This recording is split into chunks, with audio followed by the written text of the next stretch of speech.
సాలూరులో మంత్రి పిఏ, మంత్రి సంధ్యారాణి పిఏ సతీష్ ఇతను వేధించాడు అని చెప్పి మండల ఆఫీసులో పనిచేస్తున్న ఒక అటెండర్ మహిళ వేధించినాడు అని చెప్పి ఆయన పంపించిన వాట్సాప్ మెసేజ్లు, తన ఫోన్కు పంపించిన వాట్సాప్ మెసేజ్లు తీసుకొని పోయి కేసు పెట్టడానికి పోతే కేసు తీసుకోరు. ఈమె కంప్లైంట్ చేస్తే, ఫిర్యాదు చేస్తే, ఈ వాట్సాప్ మెసేజ్లు ఆధారాలుగా చూపిస్తే మామూలుగా బాధ్యత గల ప్రభుత్వం అయితే ఏం చేయాలి? ఆ పిఎన్ బొక్కలో వేయాలన్నా? ఆ మండల ఆఫీస్లో పనిచేస్తూ ఉన్న మహిళ వాట్సాప్ మెసేజ్లు చూపిస్తూ ఉంది. ఆ పిఏ ఫోన్ నుంచి వచ్చిన వాట్సాప్ మెసేజ్లు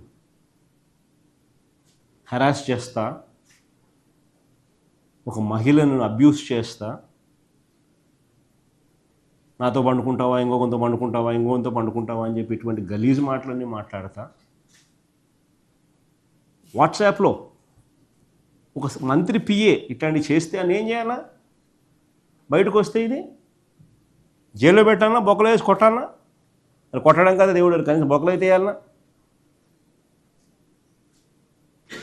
అరెస్ట్ చేయకపోగా, కేసులు పెట్టకపోగా, చివరకు ఆయనకు దిక్కు తెలియక ఏం చేయాలని అర్థం కాక మీలాంటి విలేకరులు ఏమన్నా ఆయనకు చూపిస్తే, ఈ డేటా ఈ డీటెయిల్స్ని చూపిస్తే సాక్షి పేపర్ రాసింది దాన్ని.